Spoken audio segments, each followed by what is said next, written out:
Bueno, ahora vamos a hablar de Gus.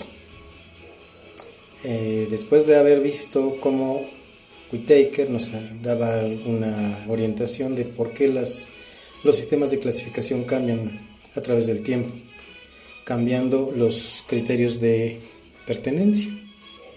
Y hay un momento histórico muy importante cuando Gus muestra unos resultados de análisis filogenético. Entonces primero tenemos que ver que hay una nueva, una nueva metodología que se implementa en la sistemática, que es el análisis filogenético. Veamos.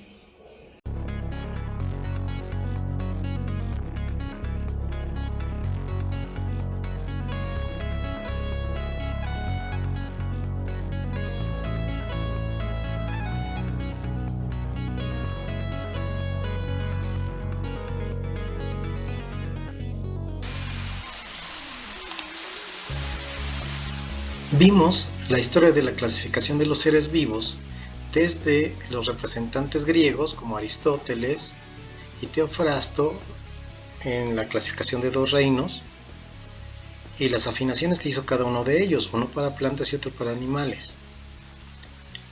Nos saltamos este asunto de los mexicas, hablé un poquito de ese asunto. Luego, ¿cuál es la influencia de Linneo? ¿Qué es lo que hizo y cuál es la importancia de su trabajo? Como el generador de un método de clasificación a partir de los dos reinos. Mientras que en el siglo XIX Ernest Haeckel, usando un instrumento muy importante de la época como es el microscopio compuesto, distingue a seres unicelulares de los pluricelulares. Nos quedamos con que el reino animal y el reino plantae son pluricelulares, mientras que hay otros seres microscópicos que se descubrieron gracias a esta tecnología y que Haeckel los clasificó aparte de los otros dos reinos conocidos y le llamó protista, en donde incluyó a todos los organismos unicelulares en general.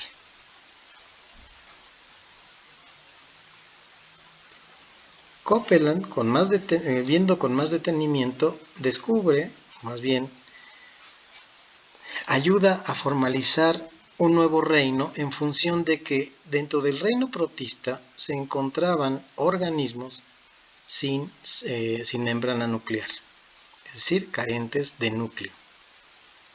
Y entonces los ubicó dentro del reino monera.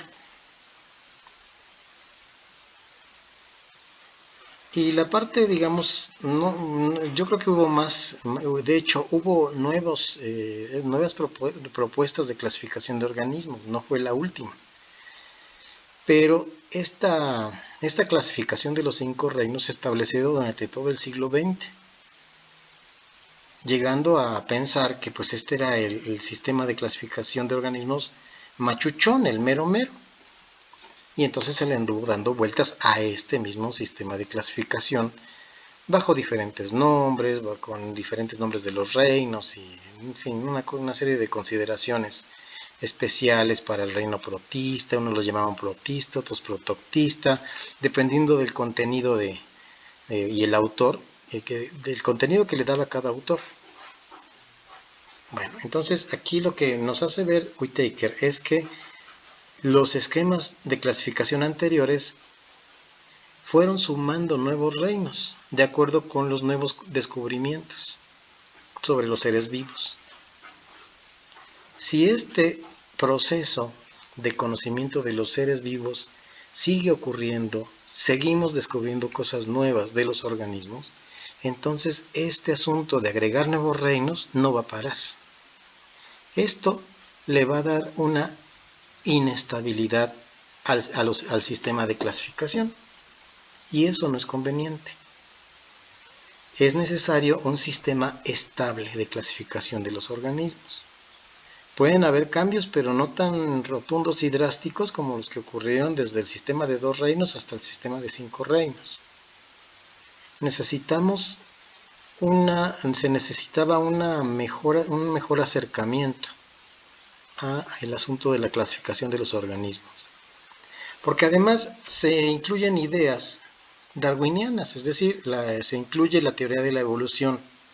Aunque el sistema de 5 reinos se planteó de manera evolutiva con una serie de árboles que se proponían por varios autores, pues no había manera de probar o de hacer una comparación que nos permitiera tener una cierta seguridad de que esos agrupamientos respondían a la idea de la evolución.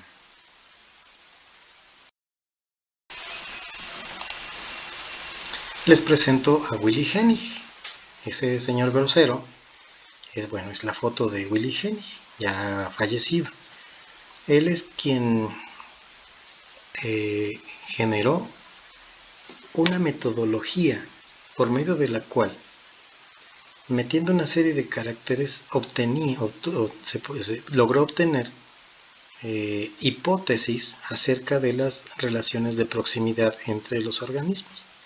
Él era un entomólogo, vivía en Alemania y sus obras fueron escritas en alemán, por eso es que casi nadie las leyó en su tiempo. Él publicó sus trabajos ahí en la época de la década de 1960.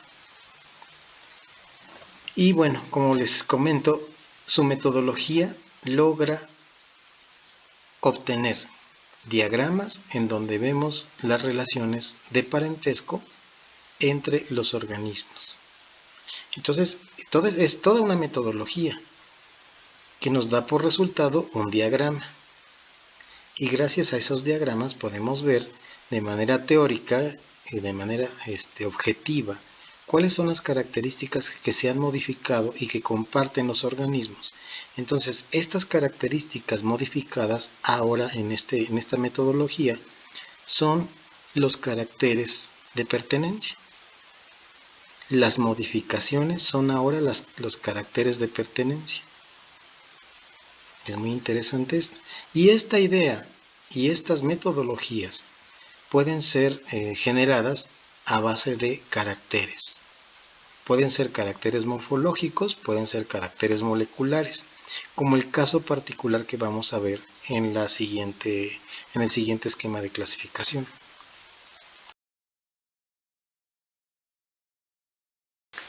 Me refiero a Carl Guss.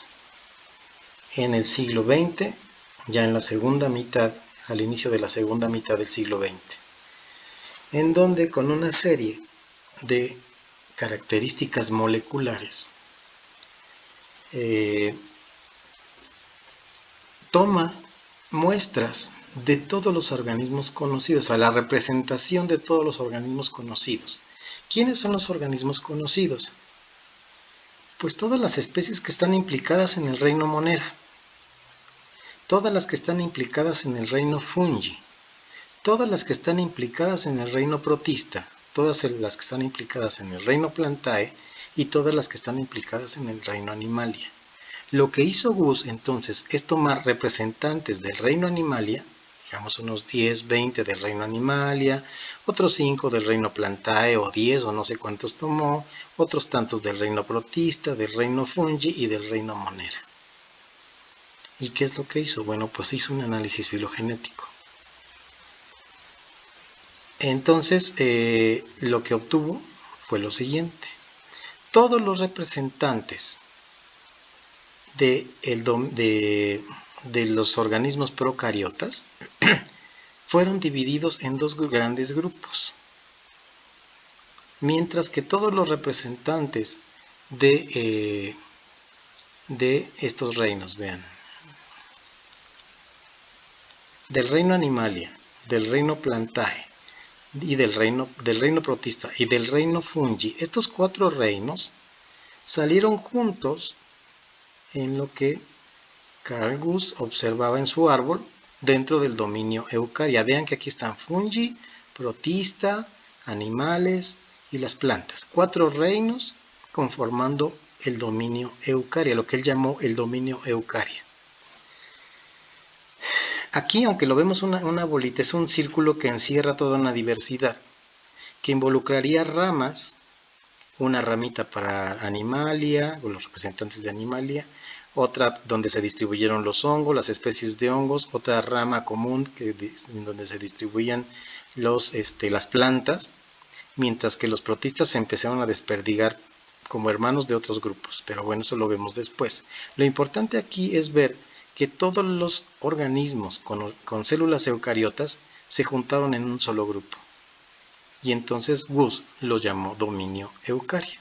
¿Por qué le llamó dominio? Porque si se dan cuenta, estamos incluyendo en esta agrupación hongos, protistas, animales y plantas, que son reinos. Entonces, la escala de dominio es mayor a la de reino. Un dominio va a contener una diversidad de reinos. En este caso, el dominio eucaria contiene a los reinos Animalia, Protista, representantes de Protista ahí divididos, repartidos entre otros más, los hongos y las plantas. Entonces, por eso es que eleva la categoría o la escala de diversidad a dominio. Mientras que por otro lado, del reino monera, es decir, los seres procariotas, los seres unicelulares procariotas, se formaban dos grupos. Uno donde estaban las bacterias comunes y otro en donde se ubicaban otros procariotas con características distintas de las bacterias. Y entonces, a donde se ubicaron las bacterias típicas, lo llamó dominio bacteria, y el otro grupo donde se salieron algo que era antes considerado como bacteria o monera, se ubicaron en otra rama, y a esa rama con esa diversidad de especies la llamó dominio arquea. Analizando los esquemas de clasificación anteriores, estuvieron basados en la opinión de los expertos. Entonces, ¿cuáles son los expertos? Digamos que para el esquema de dos reinos, los expertos serían Teofrasto y Aristóteles. ¿Vale? Mientras que en el sistema de tres reinos, el experto, en Linneo lo saltamos, el experto es Haeckel. ¿Por qué? Porque con base en su opinión, dice, bueno, estos tienen otras características, y esas características que son respecto a la cantidad de células presentes, entonces los distingo de los otros que tienen células organizadas como pluricelulares, y genero el reino protista con ese criterio de pertenencia. El criterio de pertenencia es la observación particular del personaje, dado su tiempo histórico. Entonces, si se descubren seres microscópicos con una sola célula, y hasta ahí se quedó el conocimiento, bueno, entonces separemos a estos nuevos organismos en un reino aparte, un reino protista, y dejamos a los otros reinos ahora con este criterio de que ellos son pluricelulares. Y claro, el reino Animalia tiene sus propios criterios de pertenencia, y el reino Plantae sigue teniendo sus criterios de pertenencia. El criterio de pertenencia para el reino protista sería entonces que son organismos unicelulares, y hasta ahí se queda el asunto, ¿no? Organismos unicelulares.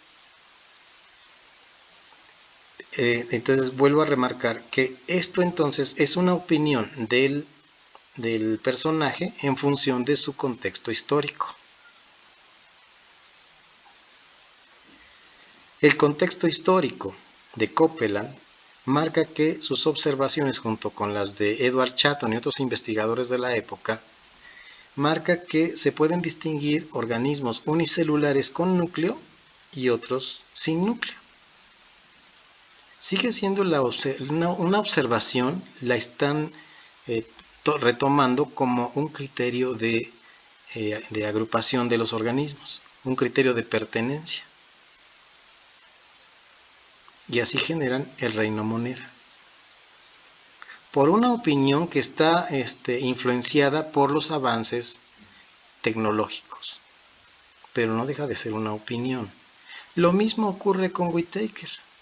Con un conjunto de criterios de pertenencia, distingue el reino animal, al reino plantae, el reino protista, el reino fungi y el reino monera. ¿Y por qué los separé de Gus a todos ellos? Porque Gus no tiene opinión. Gus lo que realiza es un análisis filogenético y lo que obtuvo marcó la nueva visión de los organismos, las relaciones filogenéticas. Entonces, si las relaciones filogenéticas son naturales, la misma naturaleza de esas relaciones nos va a indicar cuáles deberían ser los grupos, no las opiniones, como fue el caso de Whittaker y todos los del pasado. Entonces, a partir de Gus y de otras gentes que trabajan la sistemática filogenética, la cual utiliza métodos comparativos y obtiene resultados a partir de análisis filogenético, resultados donde vemos las relaciones filogenéticas por la comparación de los caracteres. Esto no involucra lo que haya creído o no Gus. Simple y sencillamente mete datos, toma un muestreo apropiado de todos los reinos y lo lógico hubiera sido que obtuviera 5 grupos correspondientes a cada reino, ¿no? Pues no. Obtiene 3 grupos en donde 4 de los reinos considerados por Whittaker se van a agrupar en una misma ramificación, mientras que otros 2 grupos son independientes con sus propias, su propio contenido de diversidad, las arqueas y las bacterias por su parte. Y entonces es bien interesante esto porque lo que hace Gus solamente es una investigación de los caracteres, extraen ADN, se secuencia el ADN, se alinean las secuencias de ADN de cada una de las especies, debieron ser muchísimas, y después se hace una serie de comparaciones que tienen implícita la idea del asunto de la evolución y obtienen un resultado, obtienen cladogramas. Y a partir de esos resultados, entonces se empiezan a hacer modificaciones. En este caso, por eso es que ya no podemos cuadrarnos con el esquema de 5 reinos, porque vemos que 4 de los reinos están asociados por una ancestría común con una célula eucariota, mientras que el reino monera se reparte en 2 grandes grupos con ancestros distintos. Entonces, uno es el dominio bacteria y otro es el dominio arquea. Pero hay otra cosa también muy interesante, aunque aquí no se ve. En el dominio eucaria, resulta que los protistas de todos los autores anteriores todos los que retomaron el reino protista, bueno, proponen que este reino protista son seres unicelulares y en el mejor de los casos formarían un grupo de unicelulares de tipo eucariota, pero no. Resulta ser que los hongos y los animales son cercanos entre sí, pero tienen incluidos a grupos de protistas. El reino protista se disgrega con elementos que son hermanos de animales y hongos, otros se disgregan por muchas ramas y otros son parientes de las plantas. Entonces el reino protista, ¡pum!, se viene para abajo. Lo que conservamos es la agrupación de Animalia y de Plantae,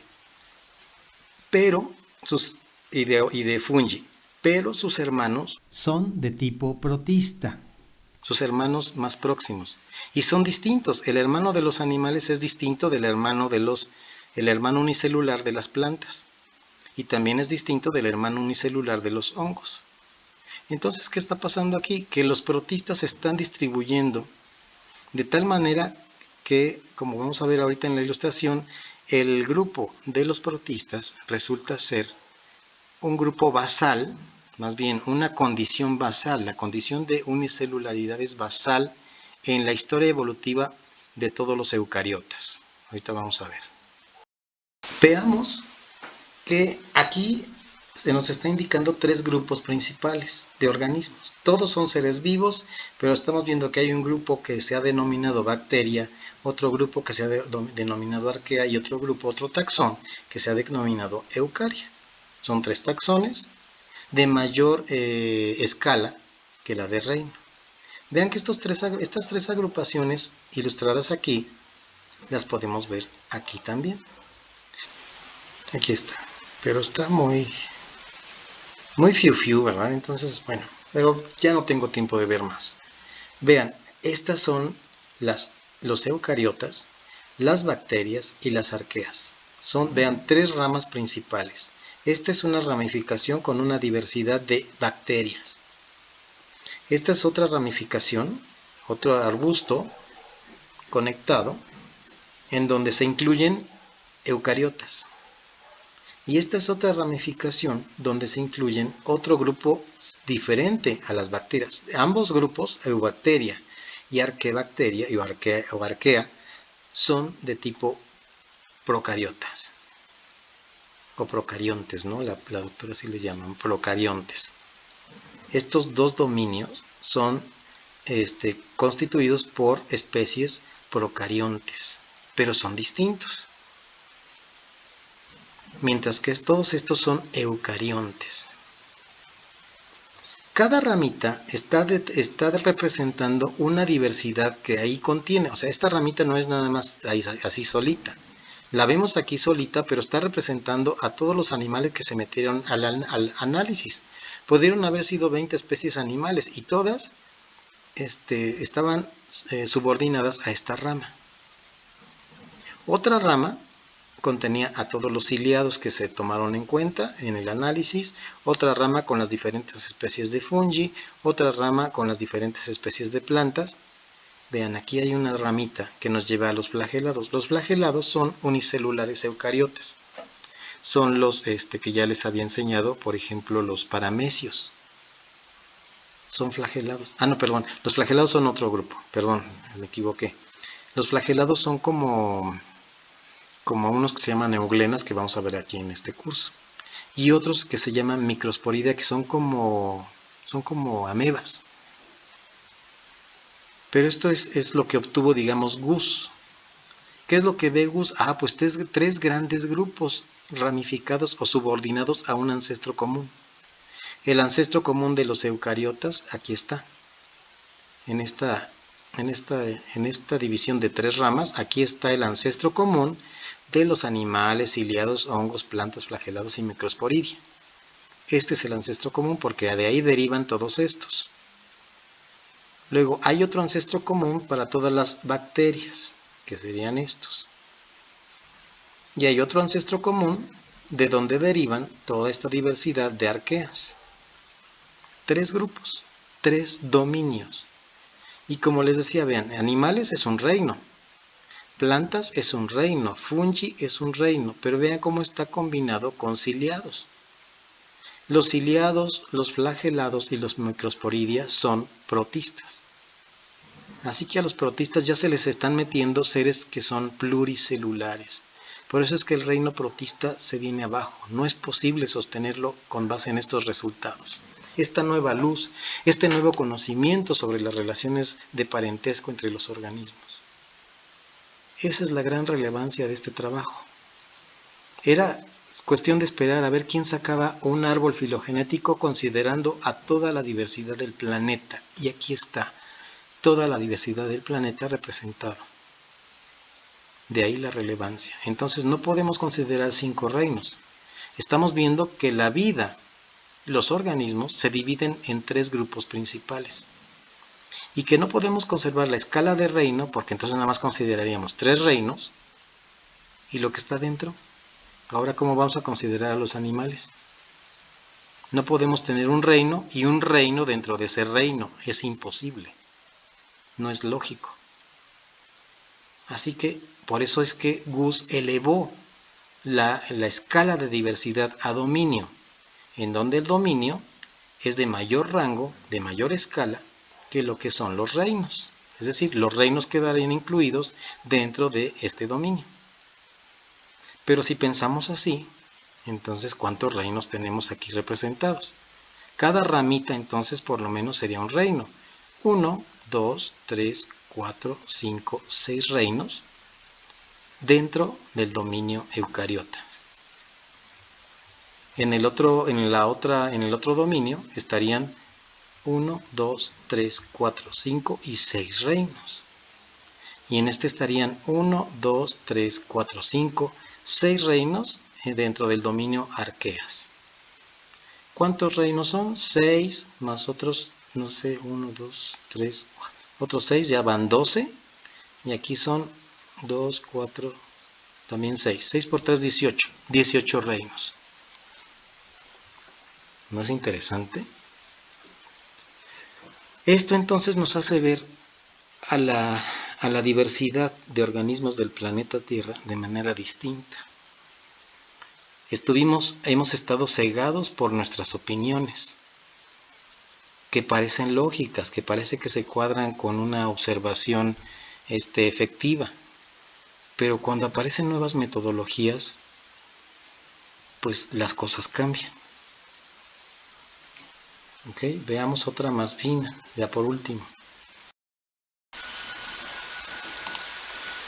Otra filogenia considerando solamente a los eucariotas. Solamente a los eucariotas. Ahorita vamos a ver. Los otros los van a aparecer, pero de manera representativa. Ahorita también se los voy a mostrar. Esta filogenia solamente está ilustrando. Vean, toda esta diversidad de organismos solamente está tomando en cuenta a esta parte del árbol de Gus. A esta parte, ¿no? A los eucariotas. Entonces, Adl y colaboradores, o sea, sus cuates de Adl, hicieron una investigación, otra filogenia, afinando el detalle de incluir más representantes del dominio eucaria. Aquí está. Y este análisis filogenético les arroja este arbolito. Si se dan cuenta, cada uno de estos representantes es de tipo unicelular eucariota. Dictyostelia, el género Tubulinea, el grupo de las Metamonada, Malaguinomonadidex, una familia, Discoba, Glauco, todos estos son taxones. Cada nombrecito aquí es un taxón. Estos también son relativamente taxones. Desconozco, pero bueno, el SAR. Pero Arqueplástida podríamos considerarlo como un taxón, Excavata también sería otro taxón, Amebozoa y Opisthocomta serían otro taxón, que reúnen una diversidad de organismos. Ok, entonces a lo que voy, es que cada ramita está ligada a la representación de organismos unicelulares eucariotas. ¿Y qué es lo que está pasando con los seres pluricelulares? Entonces, si esto fuera protista, ¿qué hace aquí este arbolito? Es una planta. Porque una planta no es un ser unicelular. ¿Qué hace ahí?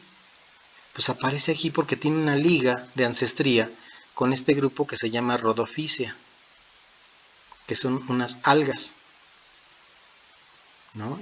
Pero estas dos, tanto estas algas junto con todas las plantas, tiene una relación con un ancestro, con otro, con un unicelular eucariota del grupo de los glaucofitas.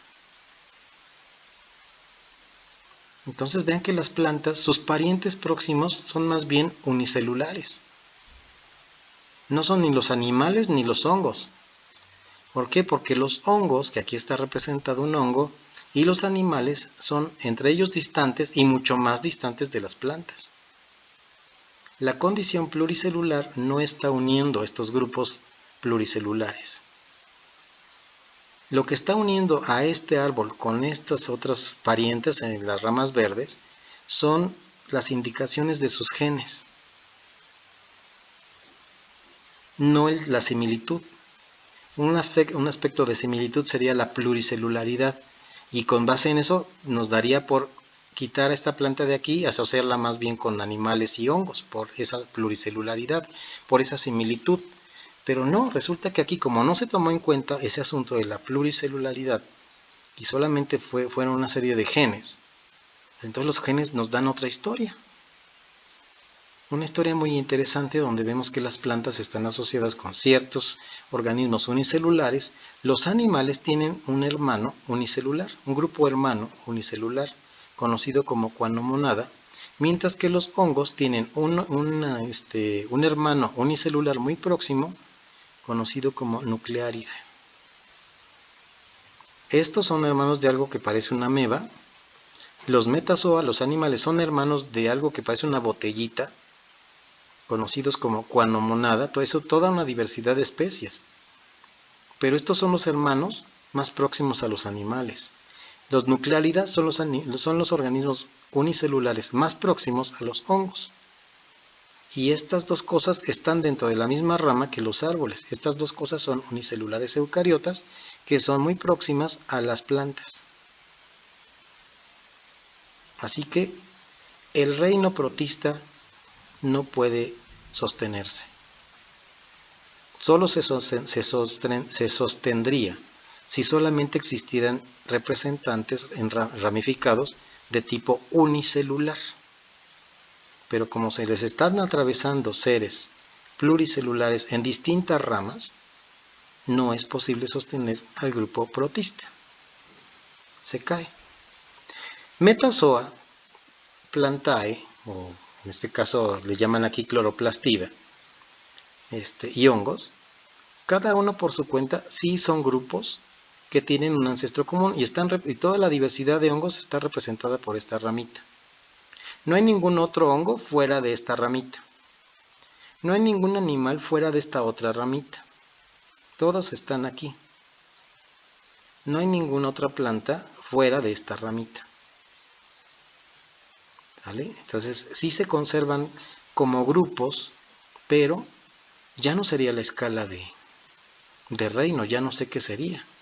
Porque si fueran reino, entonces vean cuántos reinos tendríamos que indicar, cuántos estarían señalados. Pues 1, 2, 3, 4, 5, 6, 7, 8, 9, 10, 11, 12, 13, 14, 15, 16, 17, 18, 19, 20, 21, 22, 23, 24, 25, 26, 27, 28.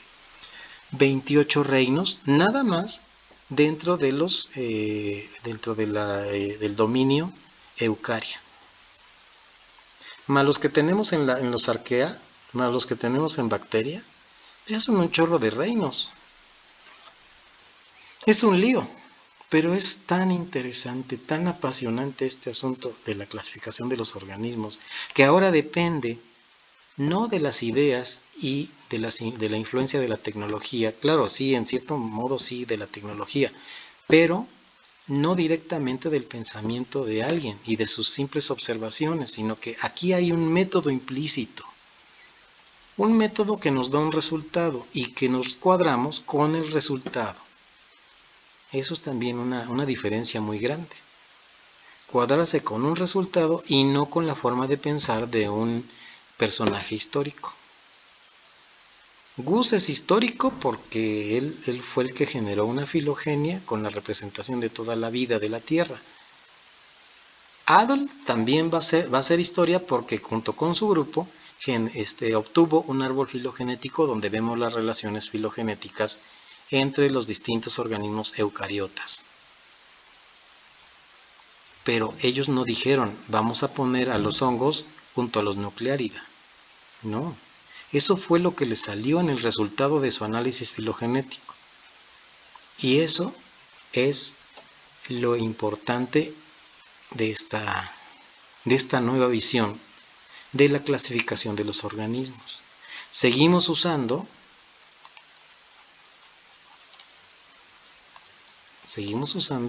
a la taxonomía, la nomenclatura de Linneo. ¿Y cómo sabemos que usamos? Pues porque tenemos códigos internacionales de nomenclatura. Ahí está Linneo. Ahí está lo que hizo Linneo y lo que propuso Linneo. Seguimos usando Animalia. Seguimos usando Plantae. Pero ya sabemos que quizás no sean reinos, quizás sean algo menos diverso que el reino, o habría que reacomodar cosas. Ahora con la luz de las filogenias. Las filogenias como resultado de una metodología. Vean, aquí hay otros autores, pero esos no nos importan. ¿Sale? A partir de Gus. Gus fue el que marcó un gran salto al mostrarnos sus resultados. Recordemos que Gus no propuso los nombres para las agrupaciones, pero nunca llegó y dijo, pues es que yo quiero poner a estos dentro del dominio. No, es que así le salió. Ahí está, así le salió, tal cual. Y Adl, pues tampoco dijo, vamos a poner a los Cuanomonada como hermanos de los animales. No, él no dijo eso. Y nunca lo debió haber hecho. Si es que lo hizo, no debió haber hecho. Lo que pasó fue que metió datos de todos estos organismos y esto fue lo que le salió. Así que ahora nos cuadramos con las filogenias. Nos cuadramos con la idea de que esta hermandad entre los Cuanomonada y los Metazoa, ¿dónde está? Aquí está. Esta hermandad entre estos dos, de los Cuanomonada y los Metazoa, está dictaminada porque ellos, a través de ese análisis filogenético, resulta que comparten características comunes y que son modificaciones compartidas.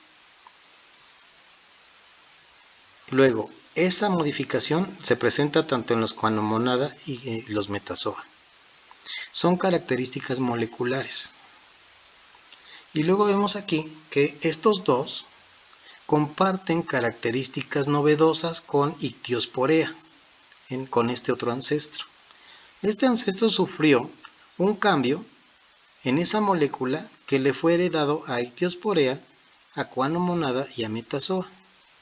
Por eso es que aparecen juntas, subordinadas con este ancestro. Más lejos hacia el pasado, aquí tenemos otro ancestro que debió haber heredado sus modificaciones a los hongos, Nuclearida, a los Ictiosporea, a los Cuanomonada y a los Metazoa. ¿Por qué? Porque todos ellos están subordinados a este ancestro. Este ancestro dio origen a todos estos.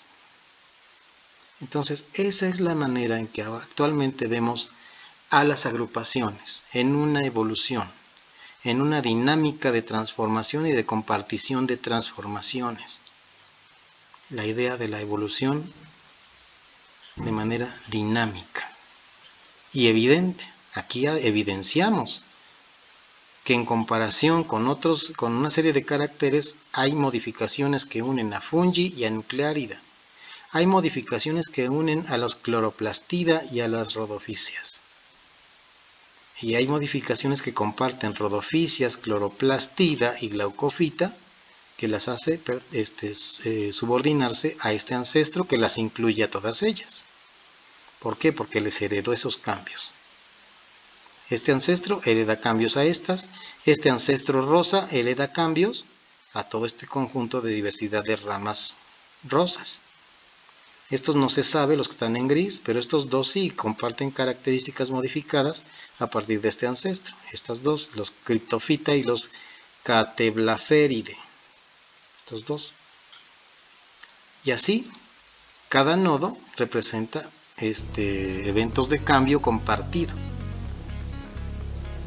Y con esto terminamos de revisar los esquemas de clasificación históricos.